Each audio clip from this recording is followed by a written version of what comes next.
ऐसे हैं जिसके जीवन में होंगे तो उसको कभी शांति, कभी सुख, कभी ऐश्वर्य ये टिकेगा नहीं और दुर्गति निश्चित हो जाएगी। बहुत ध्यान से सुने। एक श्लोक में 6 दोष और दूसरे श्लोक में 7 दोष। उपासक को कभी इन दोषों को अपने अंदर टिकने नहीं देना चाहिए।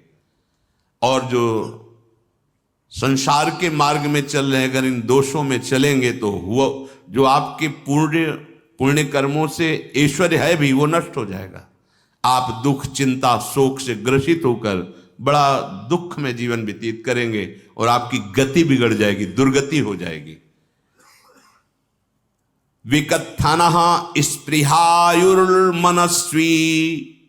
बिभ्रत कोपम चपलो अरक्षणश्च एतान् पापाः षण्णराः पाप धर्मान् प्रकुर्वते नोत्र सन्तः सुदुर्गे संभोग संविद विषमोति मानी दत्तानुतापी कृपणो बलीयान् वर्ग प्रशंसी वनितास्तु देष्टा एते परे सप्तनशंस वर्गाः।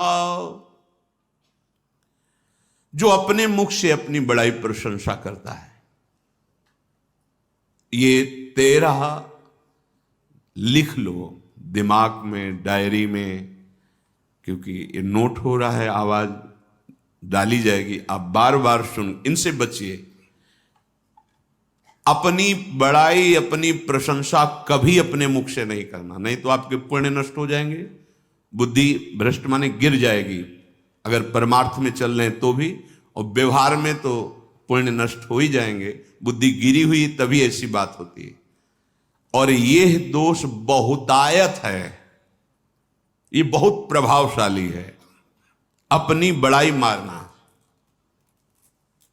इसको देख लो, पकड़ो, सत्संग है। अपने मुख से कभी अपनी बड़ाई ना करना।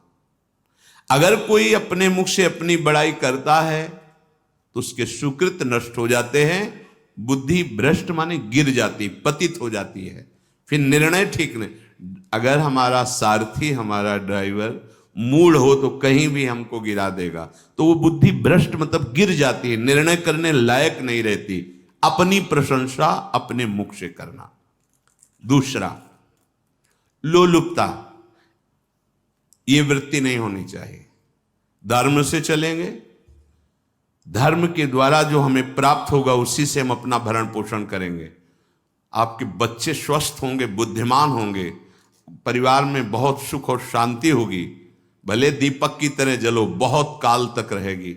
लक्ष्मी जी भी आपके घर में बहुत काल, हम ये नहीं कहते कि बहुत नहीं, जितनी है बहुत सुख शांति से चलोगे। अगर लोलुपता करोगे, हिंसा, छल कपट, व्यभिचार, चोरी, ऐसे धन आ जाए, वो आएगा, लेकिन वो हाइलोजन की तरह आएगा, एकदम प्रकाश और फ्यूज, बिल्कुल अंधकार करके जाएगा। देख लेना, तुम्हारे जो सुख के हेतु हैं, तुम्हारा शरीर, तुम्हारे बच्चे, तुम्हारी पत्नी, तुम्हारा परिवार, उसको देख के तुम रात दिन जलोगे बिना आग के। ऐसे उनके आचरण होंगे, ऐसे उनके अंग होंगे, ऐसे उनके दिमाग होंगे, ऐसा उनका व्यवहार होगा।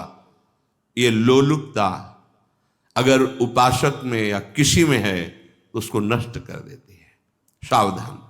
तीसरा, यदि आपका अपमान होता है तो आपको उसे सहन करना होगा, उससे आपके पाप नष्ट हो जाएंगे। जो तनिक सा भी अपमान होने पर बहुत क्रोध करके दूसरे का अपकार करने लगता है, ये आपका पतन करा देगा, ये आपको फंसा देगा, हृदय जलेगा, अर्थव्यवस्था नष्ट होगी, पूरा परिवार दुखी होगा। जरा सा अपमान की संभावना में आप किसी से भी भिड़ गए, किसी से भी, वो ये प्रवृत्ति आपका पतन कर देगी। उपासक में तो अपमान सहना अमृत है, नीचा अपमानम सुधा, पर व्यवहार में भी ज्यादा उत्तेजित मत होइएगा। ये तो कुछ मिनट की बात है, अगर आपने उसे मारा पीटा, रिपोर्ट हुई कानून की, ओ फंसते चले जाओगे, अर्थ जाएगा, समय जाएगा, चिंतन जाएगा, बहुत तरह से हानि हो जाएगी।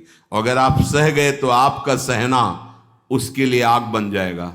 उमा क्षमा साप होते भारी, तुम्हें दंड देने की जरूरत नहीं, उसका एक कर्म ही उसे दंड दे देगा।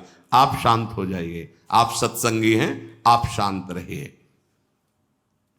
चौथा, निरंतर क्रोध और उसका चिंतन। बैठे बैठे बस द्वेषियों का चिंतन ही हो रहा है, अंदर क्रोध का चिंतन और द्वेषियों का चिंतन ही हो रहा है। द्वेष भरी बातें, द्वेष भरे क्रियाएं, उन्हीं का चिंतन करके जलते रहना क्रोध से। उपासक को तो क्रोध करना ही नहीं चाहिए, बहुत शांत। ठीक है, अभ्यास में कभी क्रोध हो सकता है, उसको फिर समन करो, अंदर से प्रायश्चित, जैसा कि अब गलती हुई, आगे नहीं करेंगे। और व्यवहार में भी क्रोध को आप पीना सीखें। अगर बार बार आपका क्रोध प्रकट होता ही रहेगा, आपका स्वभाव बिगड़ जाएगा, आपके पुण्य नष्ट हो जाएंगे और आपका जीवन नष्ट हो जाएगा। देने वाला उतना दे देगा आपको, आनंदित रहो, पैसा खर्चा सब पूरे जीवन